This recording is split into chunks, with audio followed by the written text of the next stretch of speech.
매일 아침 책 읽기로 하루를 시작하는 행복 습관, 미라클 독서입니다. 오늘 함께 읽어볼 책은 위대한 기업에 투자하라. 빌리 피셔 지음, 박정태 옮김, 굿모닝 북스에서 펴낸 책입니다. 이 책은 오늘 두 번째 읽어드리는 책인데요.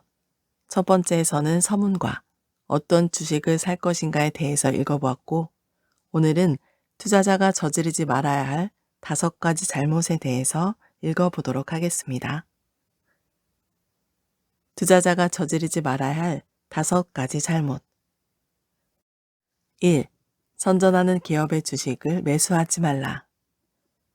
신제품과 신기술을 개발하거나 새로운 시장을 개척하고 있는 기업을 찾아내는 것이야말로 투자 성공의 가장 핵심적인 요소라고 할 수 있다.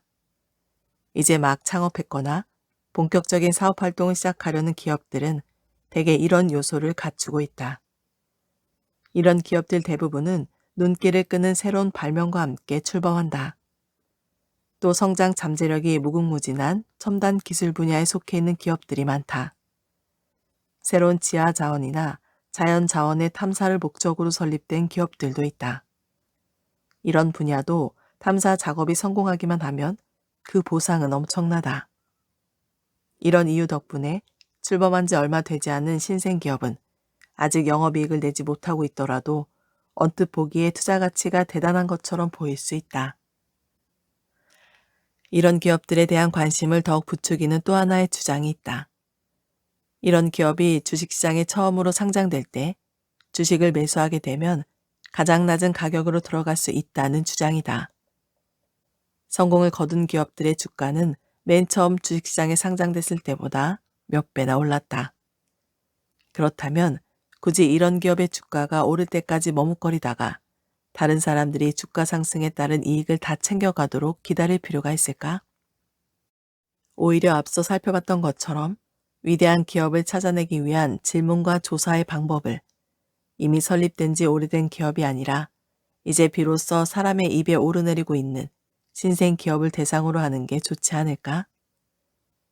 투자자의 입장에서 나는 적어도 영업 활동을 시작한 지 2, 3년이 지나지 않았거나 이미 사업 기반을 잡은 기업과는 전혀 다른 분야에서 최소한 1년간 영업이익을 내지 않은 기업에 투자하는 것은 기본적으로 문제가 있다고 생각한다. 신생기업의 연간 매출액이 100만 달러를 넘지 않더라도 어쨌든 단 몇 푼의 영업이익은 내야 한다. 설립된 지 오래된 기업의 모든 주요 사업 활동은 현재 진행형으로 이루어진다.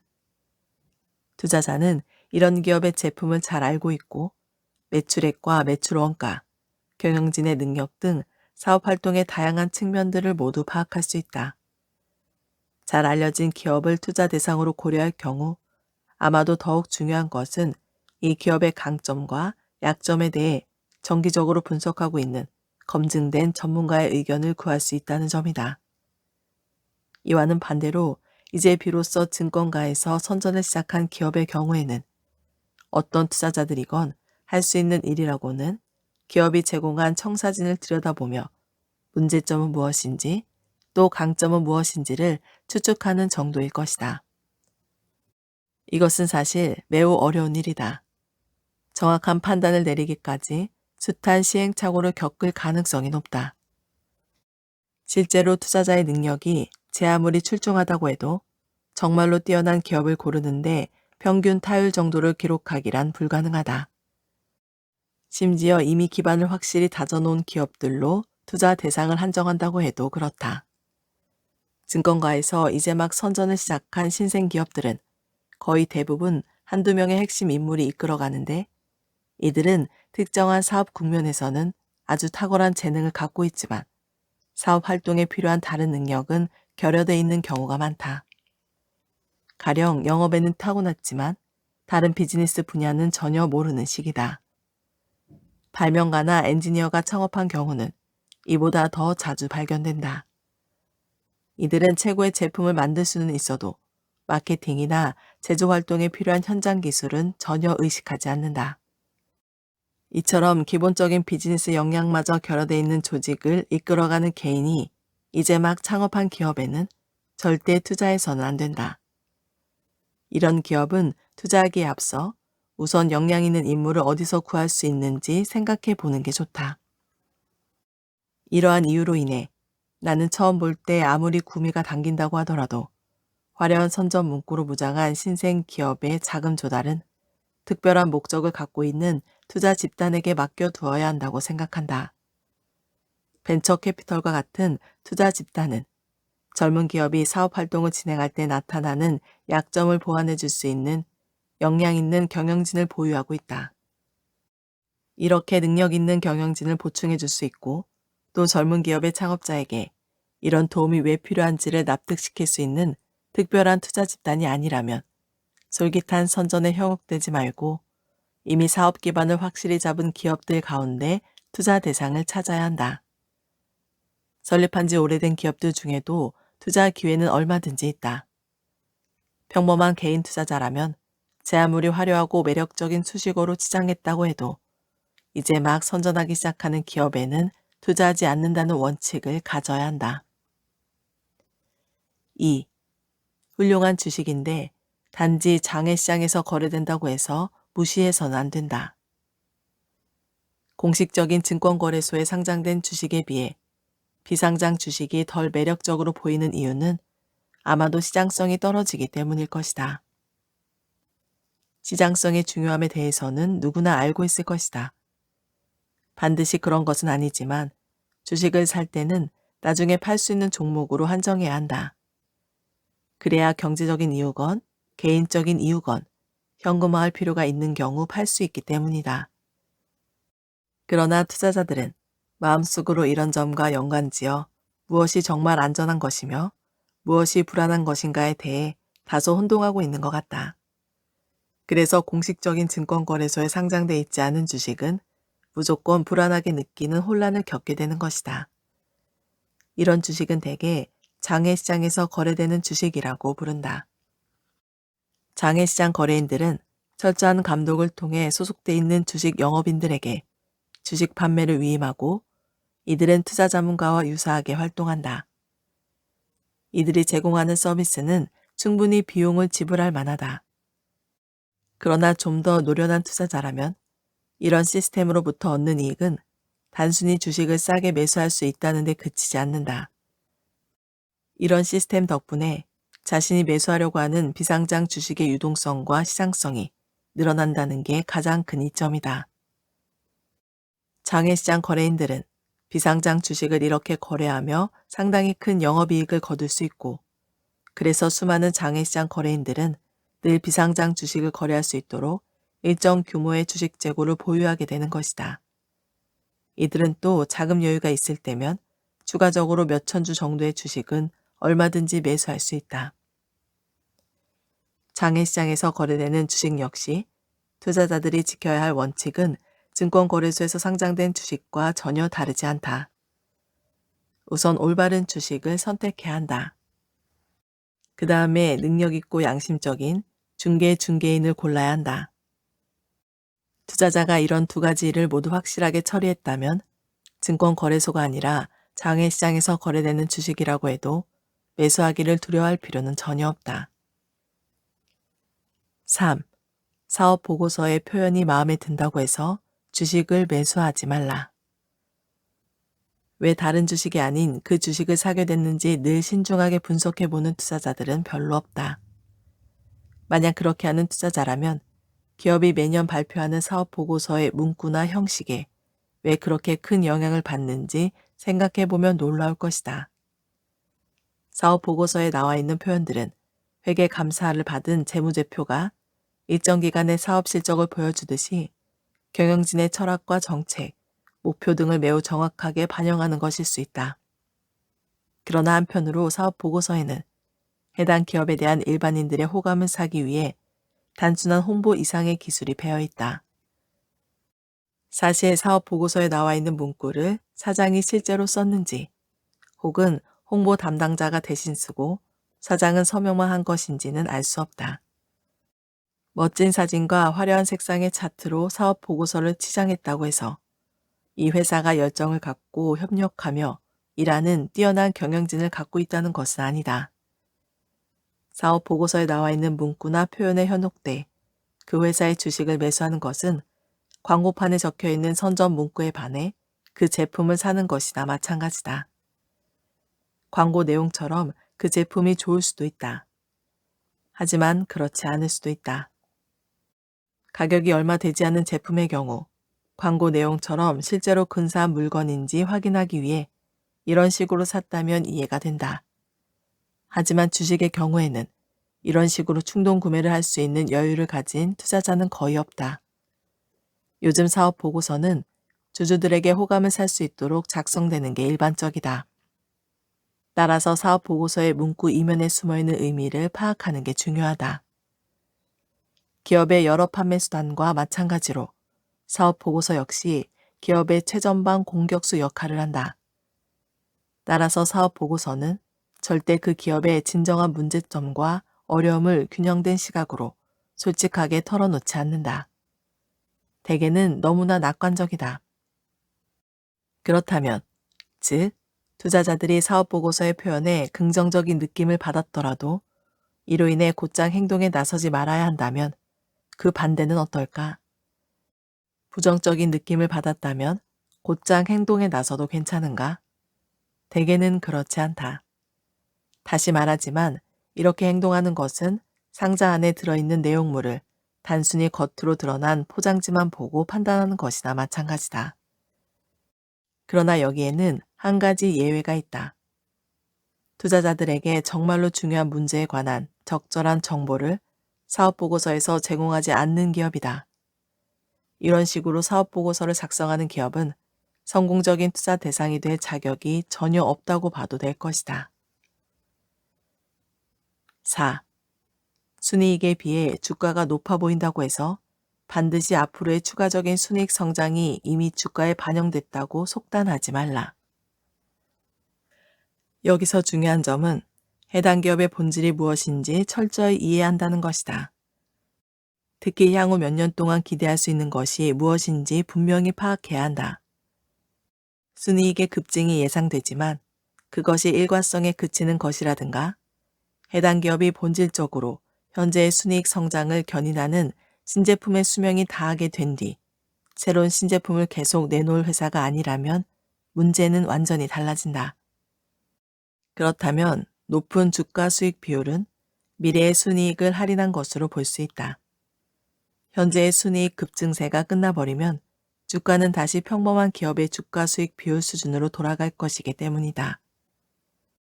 하지만 이 회사가 꾸준히 전력을 기울여 순이익 창출의 새로운 원천을 개발하고 있다면 5에서 10년 후 주가 수익 비율은 오히려 지금보다 훨씬 더 높아질 것이다. 바로 이런 종류의 주식이 많은 투자자들이 믿는 미래의 실적에 비해 너무 할인돼 거래되는 경우를 자주 발견할 수 있다. 언뜻 볼 때는 굉장히 비싼 것처럼 보이지만 잘 분석해 보면 그야말로 아주 헐값에 거래되고 있다는 사실을 발견하는 게 다름 아닌 이런 종목이다. 5. 너무 적은 호가 차이에 연연하지 말라. 몇백 주 정도의 주식을 매수하고자 하는 소액 투자자가 지켜야 할 원칙은 매우 간단하다. 매수하고자 하는 종목이 올바른 기업이고 현재의 주가도 합리적인 수준에서 매력적이라면 시장 가격으로 사라는 것이다. 25에서 50센트, 심지어 몇 센트 정도의 호가 차이는 만약 이 주식을 매수하지 못했을 경우 놓치게 될 이익 규모에 비하면 그야말로 아무것도 아니다. 만약 이 주식이 장기적인 잠재력을 충분히 갖고 있지 못하다면 처음부터 매수할 이유도 없다. 적어도 수만 주 이상의 주식을 매수하고자 하는 대규모 투자자들에게 이 문제는 그렇게 단순하지 않다. 몇몇 종목을 제외하고는 대개의 주식들이 공급량이 충분치 않다. 그래서 대규모 투자자가 당초 매수하고자 마음먹은 물량의 절반 정도만 시장 가격으로 매수 주문을 내도 이로 인해 주가가 큰 폭으로 오를 수 있다. 갑작스런 주가 상승은 이 투자자가 당초 매수하고자 했던 물량을 확보하는데 두 가지 면에서 부정적인 영향을 미친다. 주가 급등 자체가 다른 매수자들의 관심을 불러일으켜 경쟁적으로 이 주식을 사겠다고 뛰어들 수 있다. 또 원래 이 주식을 팔려고 했던 사람들마저 주가가 더 오를 것을 기대해 물량을 걷어들일 수 있다. 그렇다면 이런 상황에서 대규모 투자자는 어떻게 할 것인가? 대규모 투자자는 주식 중개인이나 증권회사의 딜러를 찾아가야 한다. 그리고 정확히 자신이 매수하고자 하는 주식의 물량을 말해 주어야 한다.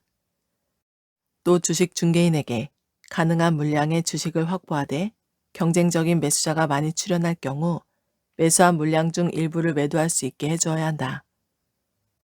가장 중요한 점은 최근의 매도 호가 이상 수준에서 주식 중개인이 자유롭게 매수할 수 있는 매수 가격의 상한선을 제시해 주어야 한다는 것이다.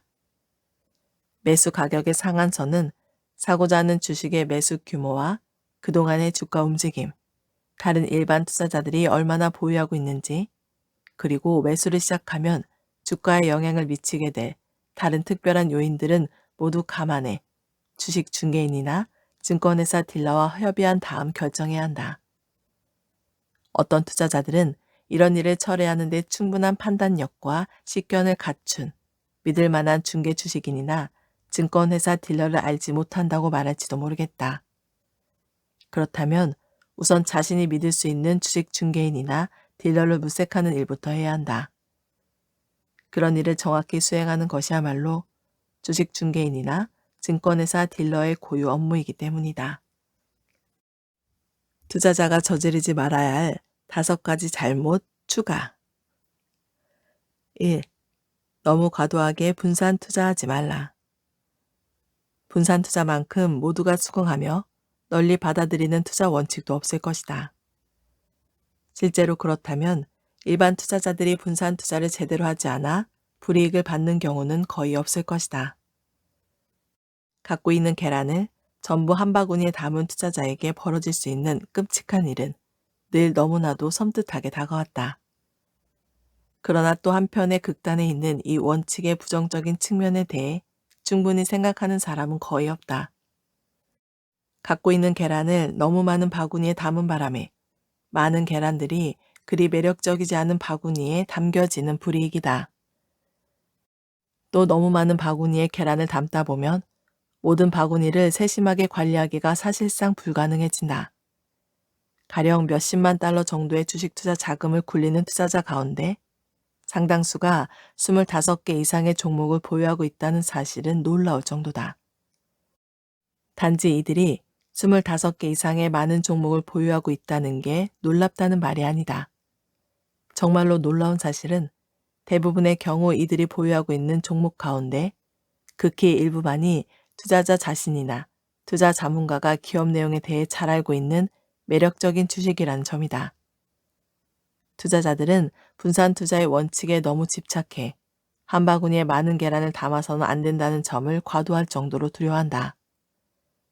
이로 인해 자신이 확실하게 잘 아는 기업에 대해서는 거의 신경을 쓰지 않으면서도 자신이 전혀 모르는 기업에 너무 많은 관심을 쏟는다. 어떤 기업에 대한 충분한 지식 없이 그 주식을 매수하는 것은 분산 투자를 제대로 하지 않는 것보다 훨씬 더 위험하다는 사실을 이들은 잘 모르는 것 같다. 어떤 투자자의 보유 종목 수가 너무 많다는 것은 그 투자자가 주도 면밀하다는 말이 아니라 자신에게 확신을 갖지 못하고 있다는 말이다. 자신이 직접적이든 간접적이든 제대로 관리할 수 없을 정도로 많은 종목을 갖고 있을 경우 오히려 아주 적은 숫자의 종목에 투자한 경우보다 낮은 투자 수익률을 올리는 경우가 많다. 어떤 투자자든 약간의 실수는 불가피하다는 사실을 인정하고 충분한 분산 투자를 통해 이 같은 실수가 치명적인 것이 되지 않도록 하는 게 중요하다. 그러나 이보다 더 중요한 것은 수많은 종목이 아니라 최고의 주식에 전력을 기울여야 한다는 점이다. 주식 투자에서는 수많은 종목에서 조금씩 이익을 얻은 것을 모두 합쳐도 뛰어난 몇 종목에서 거둔 투자 수익을 훨씬 못 미친다는 사실을 명심해야 한다. 2. 전쟁 우려로 인해 매수하기를 두려워해서는 안 된다. 제1차 세계대전이나 제2차 세계대전, 한국전쟁 등 어떤 대규모 전쟁이든 일단 끝난 다음의 주가 수준은 전쟁이 벌어지기 전보다 훨씬 높았다. 더구나 최근 22년간 적어도 10번은 국제적인 긴장감이 고조돼 대규모 전쟁이 발발할 것이라는 뉴스가 전해졌는데 이때도 마찬가지였다. 이런 뉴스가 전해질 때마다 주식시장은 전쟁 우려로 급락했지만 전쟁에 대한 공포가 가라앉으면 곧 급반등했다. 이처럼 전쟁이 끝난 다음의 주가 수준은 전쟁 이전에 비해 낮아지기는커녕 훨씬 높아지는데도 불구하고 투자자들이 전쟁에 대한 두려움으로 혹은 전쟁 발발 그 자체에 대응해 무작정 주식을 내다 파는 이유는 무엇일까? 이들은 주가가 명목 화폐 가치로 표현된다는 점을 간과하고 있는 것이다. 현대전은 언제나 해당 정부로 하여금 전비 조달을 위해 세금 징수액 이상의 돈을 지출하도록 만든다. 이로 인해 통화량이 엄청나게 증가한다. 이에 따라 화폐 한 단위 가치, 가령 1달러의 가치는 전쟁 이전보다 떨어지게 된다. 이제 같은 수량의 주식을 사기 위해서는 더 많은 달러가 필요해지는 것이다. 이 같은 상황은 고전적인 인플레이션의 한 형태다. 달리 표현하자면 전쟁은 언제나 통합 팽창 요인으로 작용한다. 전쟁 위협이 고조되거나 실제로 전쟁이 발발하는 시점에 주식을 팔아 현금을 보유하는 것은 자금 관리 측면에서 매우 잘못된 것이다. 실제로는 그 반대로 해야 한다. 어떤 투자가가 특정 종목의 주식을 매입하기로 마음먹었는데 갑자기 전쟁 위험감이 고조되면서 주가가 급락했다고 하자. 그래도 이 투자자는 순간적인 심리적 두려움은 무시하고 당초에 결심한 종목의 매수에 착수해야 한다. 이 시점은 여유자금을 현금으로 보유하는 것이 가장 좋을 때가 아니라 가장 나쁠 때다. 그러나 여기에도 문제는 있다. 과연 얼마나 빨리 주식을 매수해야 할 것인가? 주가는 얼마나 더 떨어질 것인가? 하락 요인이 전쟁 발발이 아니라 전쟁에 대한 두려움 때문이라면 정확한 답은 없다.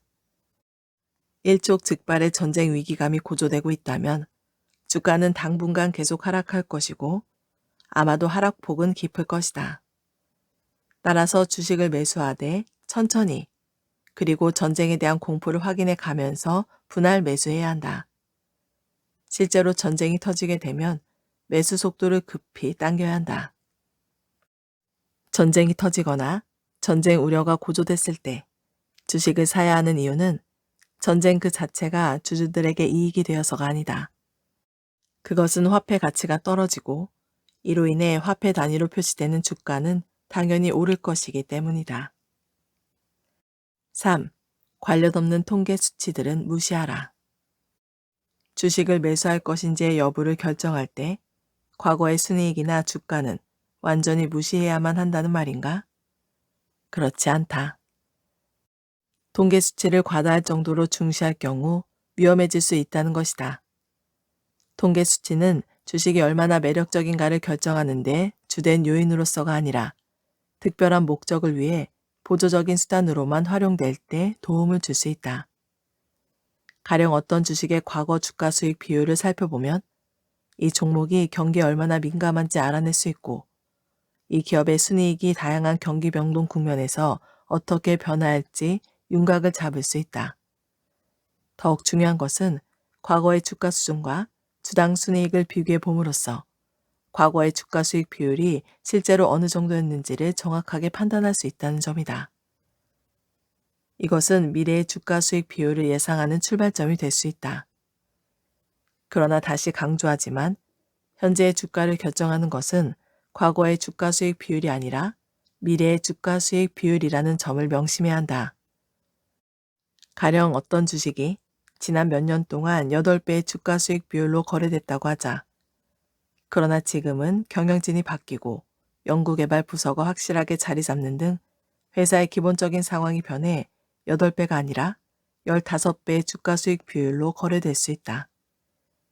그런데도 미래의 순이익을 추정하고서 여기에 15배가 아닌 8배의 주가 수익 비율을 곱해 이 주식의 적정 주가를 계산해낸 투자자라면 과거의 통계 수치에도 너무 집착하는 경우라고 말할 수 있다.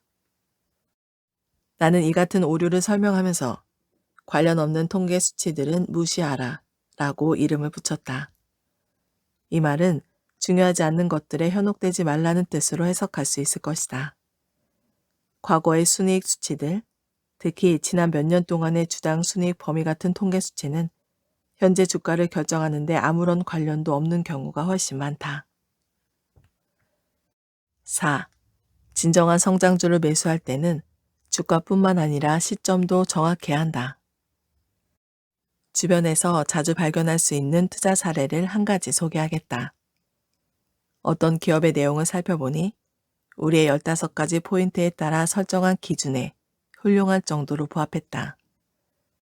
더구나 1년쯤 뒤에는 매우 중요한 의미를 지닌 순이익 증가가 예상되고 있는데 증권가에서는 새로운 순이익이 창출되는 요인에 대해 아직 충분히 인식하지 못하고 있다. 더욱더 중요한 사실은 이 같은 요인 덕분에 적어도 향후 몇 년 동안 순이익이 급증할 것이 확실하다는 점이다. 정상적인 상황에서라면 이런 주식은 당연히 매수해야 할 투자 대상이다. 그러나 잠시 한 번 더 생각해 봐야 할 측면이 있다.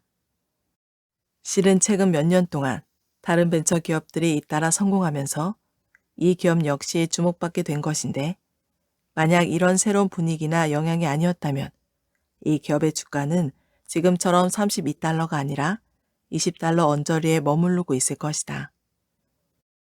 그렇다면 앞으로 5년 뒤 앞서 이야기했던 새로운 순이익 창출 요인이 충분히 주가에 반영될 경우 75달러의 가치가 있다고 할 때 지금 우리가 적정하다고 생각하는 가치보다 60%의 프리미엄을 더 얹은 32달러를 주고 이 주식을 사야 할 것인가? 이런 경우에는 새로운 순이익 창출 요인이 생각처럼 좋지 않은 것으로 드러날 가능성도 상존한다. 더구나 주가란 우리가 지금 적정한 가치라고 생각하는 20달러로 다시 떨어질 가능성도 언제든 있는 것이다. 많은 보수적인 투자자들은 이런 상황에 대처하는 방법으로 매일같이 순간순간의 주가 변동을 세심하게 살펴볼 것이다. 주가가 20달러 근방에 다다르면 적극적으로 매수한다. 그렇지 않으면 일단 주가 움직임을 지켜본다. 이렇게 주가를 면밀히 살펴보는 방법이 꽤 괜찮은 투자 수익을 올려주는 경우도 종종 있다. 그렇다면 20달러에 매수하면 걱정할 게 없다는 말인가? 그렇다. 걱정할 게 없다. 우리는 여기서 미래 가치에 영향을 주는 중요한 요소로 우리가 알고 있는 것만을 산정했기 때문이다. 즉, 5년 뒤 이 주식이 75달러로 오를 만한 충분한 요인이 있지만 다른 대부분의 사람들은 모른다고 가정했다. 이제 정말로 중요한 것은 어느 정도 낮은 수준의 주가로 매수할 수 있느냐 하는 것이다. 우리가 염려하는 것은 만약 이 주식을 32달러에 매수했는데 곧이어 20달러 정도로 떨어져 버리지 않을까 하는 점이다. 이것은 단순히 1차적인 손실에 그치지 않는다. 예상했던 대로 이 주식이 75달러에 오른다고 해도 우리가 32달러에 이 주식을 매수했다면 좀 더 기다렸다가 20달러에 매수한 것에 비해 보유 물량이 40%나 적을 것이기 때문이다. 만약 20년쯤 후에 앞서 분위기 띄었던 것과 유사한 벤처 기업들이 더 많이 나타나 이 주식도 75달러가 아니라 200달러 수준까지 오른다면 최초 투자 자금으로 매수한 보유 주식의 수량이 얼마나 중요한 것인지 뼈저리게 느낄 것이다. 그런데 다행히도 이런 상황에서 어느 정도 의지할 만한 방법이 하나 있다. 물론 보험회사와 은행에 다니는 친구들 가운데는 이런 방법이 매우 비현실적이라고 폄하하는 경우도 있지만 말이다. 이것은 주식을 특정 주가에 맞춰서 사는 것이 아니라 특정 시점에 맞춰 사는 것이다. 앞서 예로 든 회사처럼 과거에 성공을 거둔 벤처기업들의 주가를 연구해보면 기업이 일정한 수준에 도달했을 때 비로소 주가가 이를 반영하기 시작했다는 사실을 알게 될 것이다. 그 시기를 기업별로 평균치를 내서 계산해보니 시험 생산 공장을 가동하기 1개월 전이었다고 하자. 그런데 지금 우리가 예로 든 기업의 주가가 32달러 수준이라고 하자. 그리고 이 기업의 시험 생산 공장이 6개월 후에 가동을 시작할 예정이라면 지금으로부터 5개월 뒤에 이 주식을 매수하는 방식이다. 물론 이 주식을 매수한 뒤 주가가 더 떨어질 수도 있다. 그러나 만약 이 주식을 20달러에 매수했다고 하면 추가로 더 떨어질 가능성은 없다. 우리가 당초 설정한 가정에 따라 최대한 낮은 주가로 이 주식을 매수했다면 비록 일반적으로 알려진 요인들에 따라 판단할 경우 추가로 하락할 수 있다 하더라도 어쨌든 목적은 달성한 것이 아닌가? 이런 상황이라면 특정 주가에 맞춰서 주식을 매수하는 것보다 특정 시점에 맞춰 매수하는 것이 더 안전할지도 모른다. 기본적으로 이런 접근 방식은 가치라고 하는 개념을 전혀 훼손시키지 않는다. 단지 그렇게 보일 뿐이다. 만약 미래에 이 주식의 가치가 크게 상승할 가능성이 없다면 특정 주가가 아니라 미래의 특정 시점에 맞춰서 주식을 매수하는 방법은 내 몇몇 친구들의 말처럼 비논리적일 것이다.